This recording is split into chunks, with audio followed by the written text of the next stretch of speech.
Aleluia. Cumprimento a amada igreja com a graça e a paz daquele que vive e reina. Aleluia. Queridos, ceia do Senhor. Por coincidência ou não, nesse dia faz 1 ano e meio que eu não ministro no culto de ceia. Fazia, graças a Deus.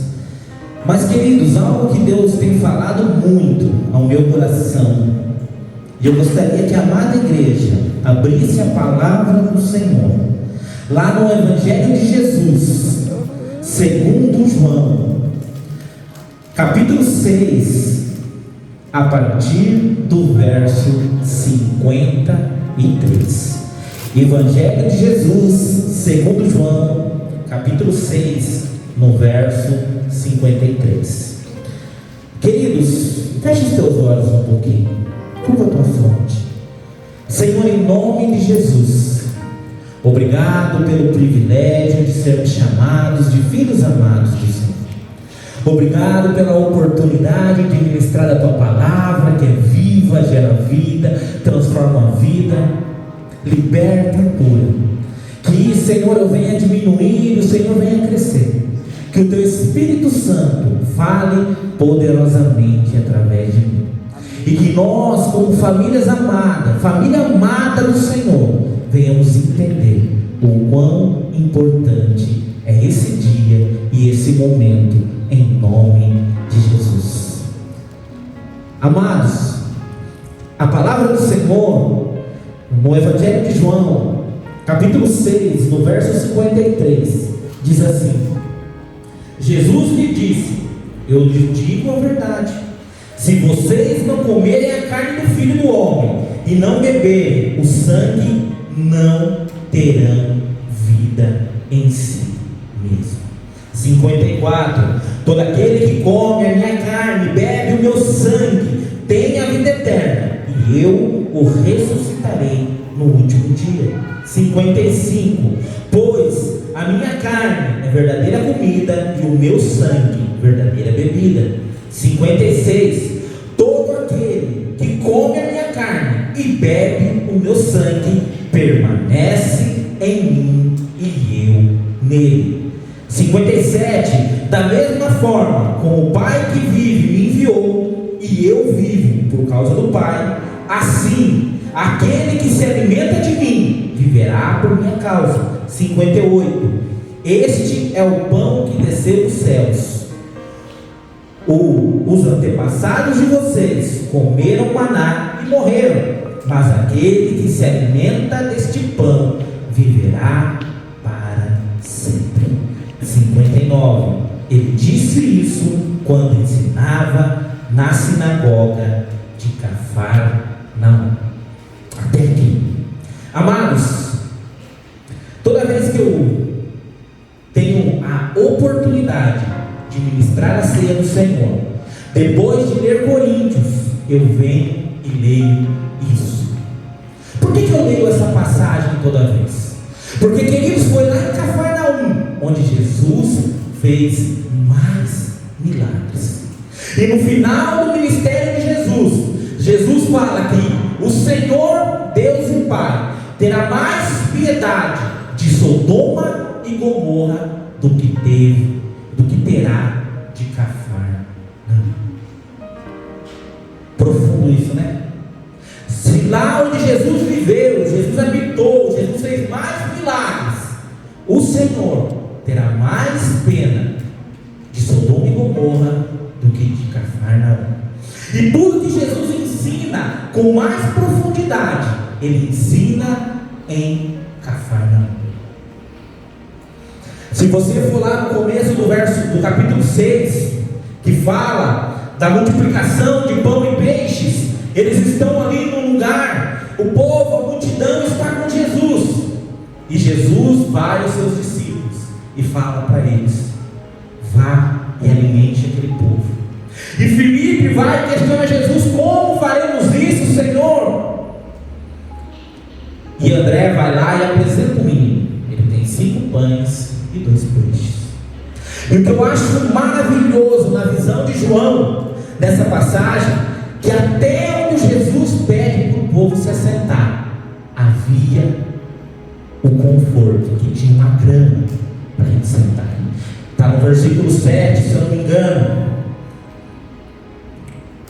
8, não, 10. Jesus disse: manda eles se assentarem na grama. E depois, no final, você imagina como os discípulos estavam. Peraí, estamos alimentando todo mundo, e nós? E no final, sobra quantos cestos? E quantos discípulos tinha? Olha que profundo Deus. Quando começa, tinha 5 pães e 2 peixes. E quando termina, tinham 12 cestos cheios de comida. E Jesus, ele fala no decorrer da passagem que não podia haver desperdício. Amados, em João capítulo 4, Jesus, ele fala que o Pai é Espírito, e nós precisamos ser espíritos para adorar o Pai no Espírito e em verdade. O Senhor, ele nos quer que adoremos o Senhor no Espírito e em verdade. E esse Filipe que Jesus conversa com ele aqui no verso 7, é o mesmo Filipe que batiza o eunuco. É o mesmo Filipe que o Senhor retira de uma cidade e coloca em outra cidade. É o mesmo Filipe que o Senhor levanta, que os discípulos levantam como evangelista. É o mesmo Filipe que passa por tudo isso e vai ser batizado nos dons do Espírito somente em Éfeso. Filipe é levantado em Atos 6, mas somente em Atos 19 ele prova o sobrenatural do Senhor. Mas, queridos, uma coisa nós precisamos entender: a importância desse momento que nós estamos tendo aqui. Jesus, quando ele vai cear, ele separa somente 12 com ele. E um dos 12 já tinha sido tomado pelo inimigo. Um deles já tinha sido tomado pelo inimigo. Mas Jesus, ele nos ama até o fim. Jesus, ele nos ama porque ele deu a vida dele para que eu e você tenhamos vida, e tenhamos vida em abundância. Olha para o irmão que está do teu lado. Se alegre porque ele está aqui hoje. Se alegre porque ele está sentado do teu lado hoje. Se alegre porque o Senhor trouxe você e ele para um momento único na minha e na sua vida. O Senhor nos trouxe para um momento profundo, onde nós iremos adorá-lo, exaltá-lo e glorificá-lo através da ceia do Senhor. Querido, Jesus, ele fez milagres e mais milagres. Os discípulos viram o sobrenatural. Começa na multiplicação dos peixes, dos pães. Depois Jesus anda sobre as águas. Depois Jesus some, eles saem procurando Jesus e encontram Jesus. E aí Jesus começa a ministrar para eles essa passagem que eu li com você aqui. E o que Jesus diz para eles? Se você for um pouquinho para frente no verso 53, lá no verso, vamos lá no verso 60. Depois de tudo isso que Jesus faz, olha o que está no verso 60. Ao ouvirem isso, muitos dos seus discípulos disseram: dura é essa palavra, quem pode suportá-la? Olha que pergunta interessante. Jesus, aqui, quem acha que Jesus foi duro? Eu não acho. O que Jesus falou aqui, que ele está dizendo que nós temos que negar a nós mesmos e seguir a ele. Porque o alimento que ele dá, você nunca mais sentirá fome. A água que ele dá, você nunca mais sentirá sede. E alguns discípulos dizem que as palavras de Jesus eram muito duras. Só que no verso 61, Jesus fala que sabia da intenção do coração, que até os 12, que era mais próximo dele, pensaram a mesma coisa, só não tiveram coragem de deixá-lo. Quantas vezes nós não questionamos o nosso chamado com o Senhor? Quando nós precisamos ser tratados em alguma área da nossa vida. Porque quando é festa, quando é alegria, quando tudo é bom, é maravilhoso. Todo mundo quer servir a Deus no momento bom. Mas no momento de transformação do nosso caráter, é ali que o negócio aperta. É somente nesse momento que a tua carne diminui e o Senhor cresce em nós. É somente nesse momento que há verdadeira transformação em nossas vidas. E olha que lindo, lá no verso 63 diz assim, ó: o Espírito dá vida, a carne não produz nada que se aproveite. As palavras que eu lhe disse são Espírito e vida. As palavras que eu te disse, elas são Espírito e vida. Mas já perceberam que tudo que Jesus fala, que é pelo Espírito, ela incomoda a igreja? Vocês já perceberam que toda palavra que Jesus fala no Espírito incomoda a igreja? Toda vez que o Senhor fala algo para nós, Ele fala para o nosso bem, para o nosso crescimento, mas a nossa carne, ela não aceita essas palavras.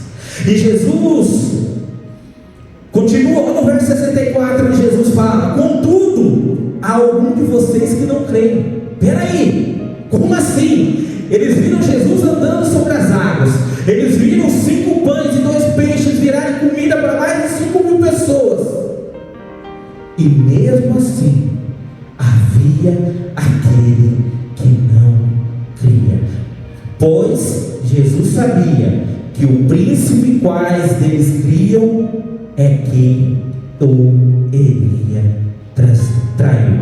Pois Jesus sabia desde o princípio quais deles não criam e quem iria o trair. Amados, você pode perceber aqui que não tinha só Judas ali que estava contra o ministério de Jesus, porque Jesus falou de muitos e um que iria trair ele. E prosseguiu, verso 65: é por isso que eu lhe disse que ninguém pode vir a mim, a não ser que isso seja dado pelo Pai. 66: daquela hora em diante, muitos de seus discípulos voltaram atrás e deixaram de seguir. 67: Jesus perguntou aos 12: vocês também não querem ir? 68: Simão Pedro respondeu: Senhor, para quem iremos? Tu tens as palavras de vida eterna. Nós cremos e sabemos que és o Santo de Deus. Posso não ouvir? Aleluia. Eu vou repetir. Nós cremos e sabemos que és o Santo de Deus. Aleluia. Aí, um pouquinho. Até o final a gente fica bem sintonizado. Queridos, peraí. Pedro fala isso. Pedro diz isso. Mas Pedro nega Jesus 3 vezes. Ali ele fala isso, mas você sabia que ali Pedro ainda não havia se convertido de verdade? Você sabia que Pedro, ele estava vivendo na emoção? É o que a maioria das pessoas vivem no meio do povo de Deus: emoção. Pedro vivia na emoção, até o momento que ele verdadeiramente se converte ao Senhor. Porque Jesus, lá em Lucas 22, por você, porque Satanás pediu autorização para te testar. Se Jesus fala isso para Pedro, imagine como já estava a cabeça de Pedro. Por que eu estou trazendo isso para mim e para você hoje? Por que eu estou falando disso para mim e para você hoje? Porque o que Jesus fala no verso 53? Hein? Olha que bonito. Eu te digo a verdade: se vocês não comerem a carne do Filho e não beberem do seu sangue, não terão vida em si mesmo. Quando Jesus está dizendo isso, Ele está dizendo para nós: se nós não morrermos verdadeiramente para esse mundo e nascermos para o Senhor, nós não viveremos o sobrenatural do Senhor. Nós não viveremos o sobrenatural, porque o sobrenatural do Senhor é no Espírito, não na carne. É no Espírito, é no mundo espiritual que tudo acontece primeiro para depois acontecer aqui. O que Jesus fala para Pedro lá em Mateus 16, no verso 18: Pedro, tudo que você liga aqui é ligado lá, e tudo que você desliga aqui é desligado lá. Por que Jesus cita esse exemplo? Porque o que mais importa não é o que você vê, é o que você crê. O mais importante não é o que você vê, mas é o que você crê. Você crê que hoje está tendo uma festa aqui? Aleluia. Você crê que o Senhor colocou os anjos dele aqui à disposição de nós, da família do Senhor, para uma grande festa? Aleluia. Jesus, Ele pede para nós fazermos isso até que Ele venha. Quantas vezes nós deixamos de cegar nos achando indigno?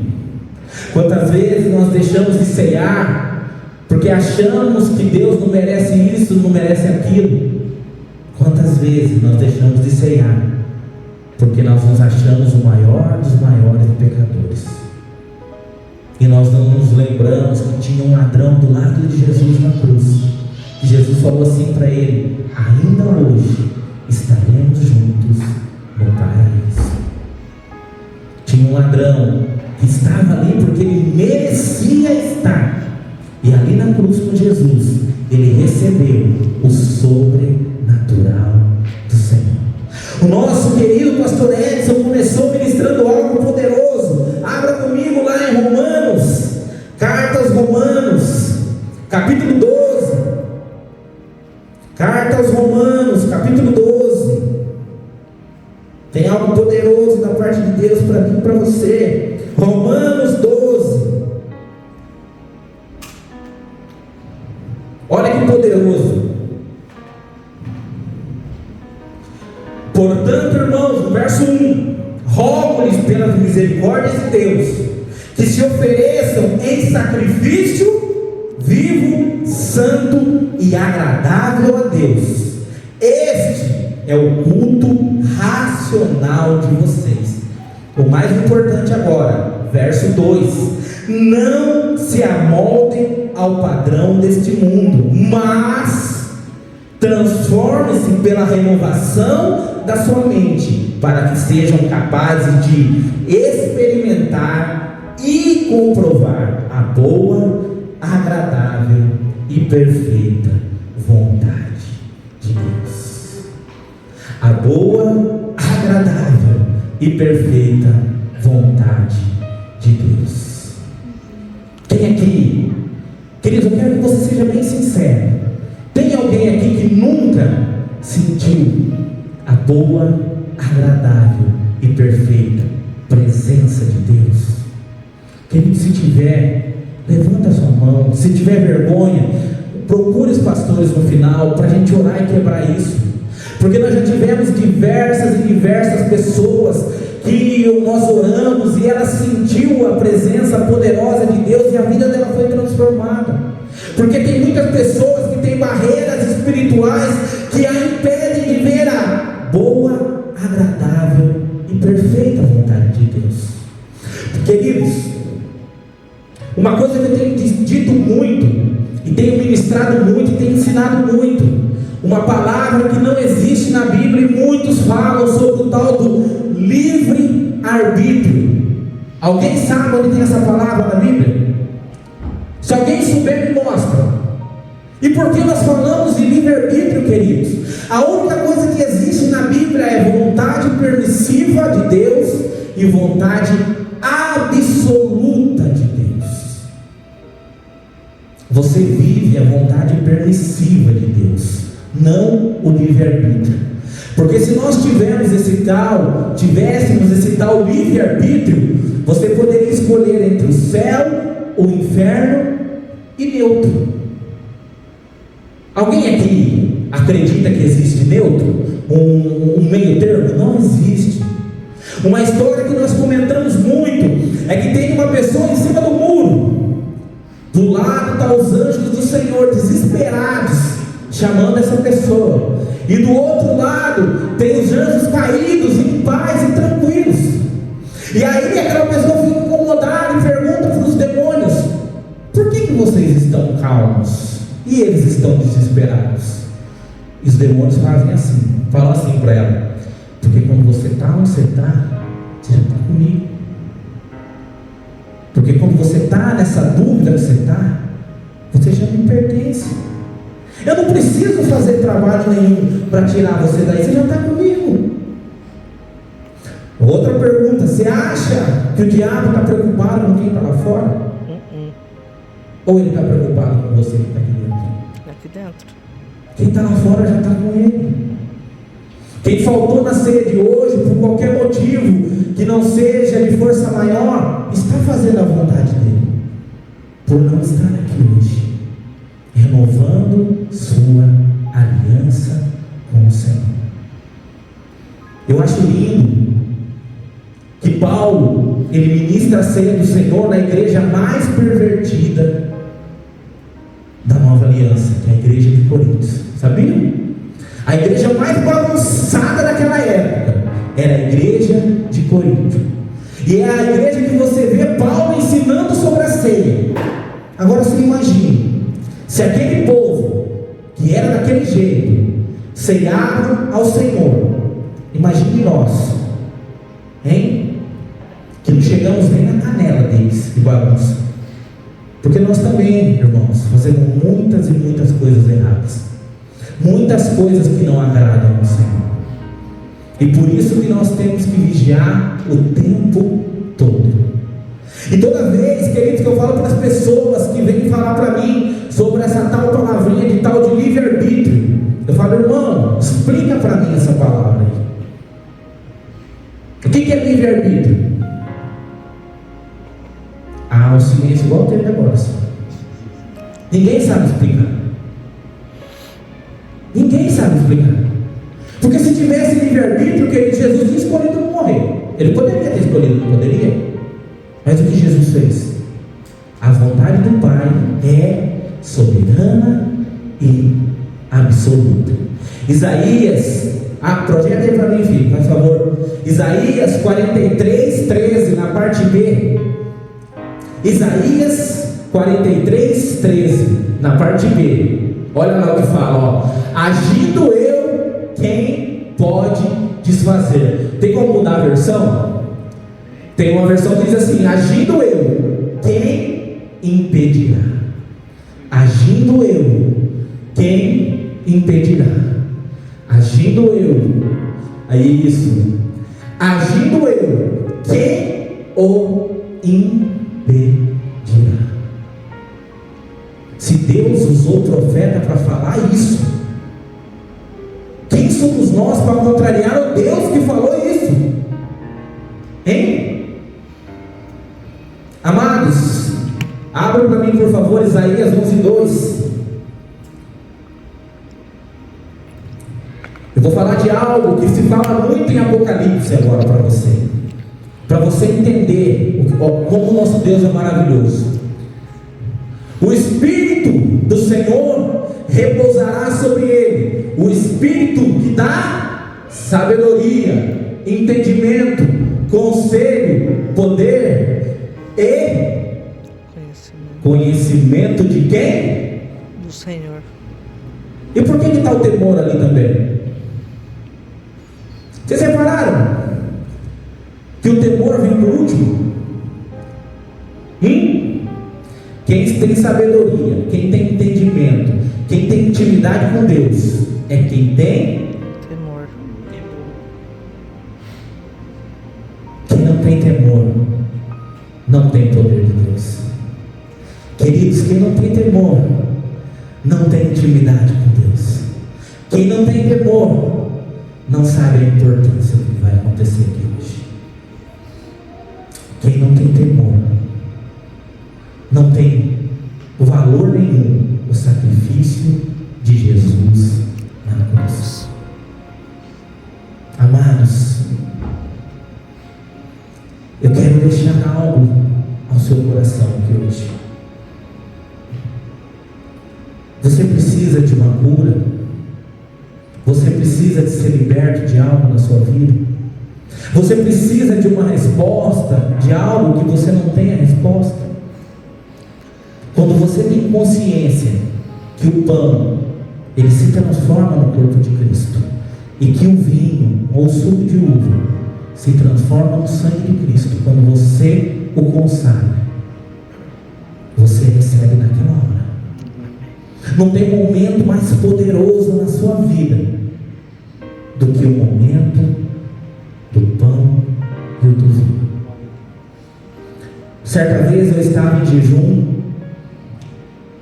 por uma campanha, por um encontro com Deus que iria acontecer, e eu falei para o Senhor que eu queria sentir a carne e o sangue, e a hora que eu sei, eu senti tão forte, mas o gosto foi tão forte, queridos, que aquele dia eu entendi que se nós declaramos aqui, é declarado lá, e se nós desligamos aqui, é desligado lá.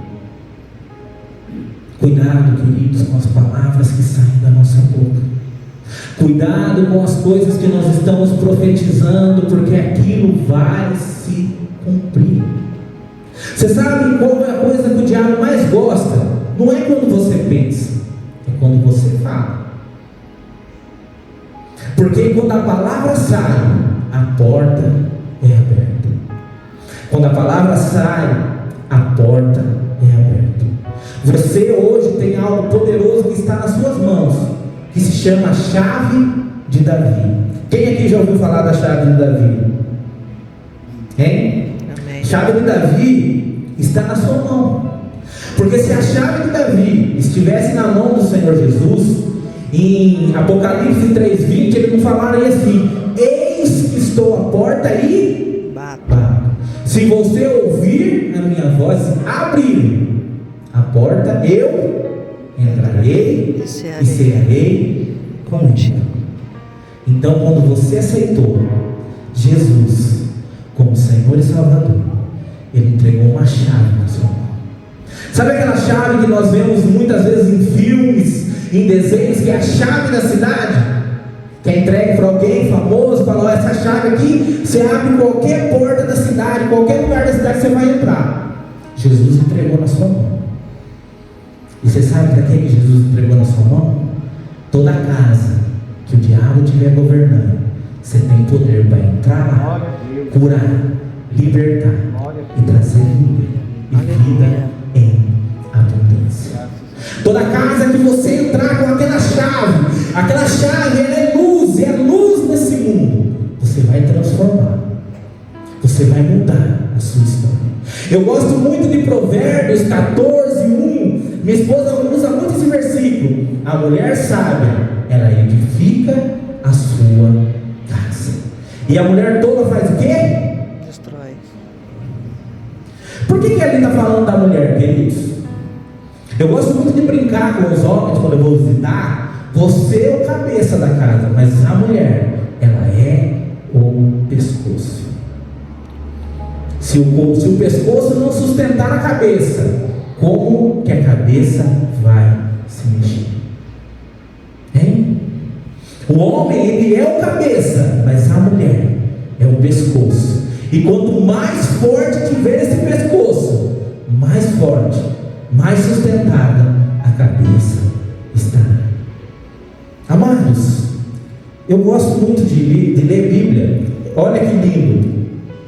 Lá em Romanos, capítulo 12, o verso 9 diz assim: o amor deve ser sincero, odeiem o que é mal, apeguem-se ao que é bom, dediquem-se uns aos outros com amor fraternal, prefiram dar honra aos outros mais do que a si próprio. Deem honra aos outros. Olha o 12: alegrem-se na esperança, seja paciente na tribulação, persevere na oração. Amados, onde Paulo morreu? Foi em Roma. Aonde Paulo mais teve tempo para escrever? Na prisão em Roma. Quando a vida de Paulo deu uma parada, ele teve tempo para fazer o quê?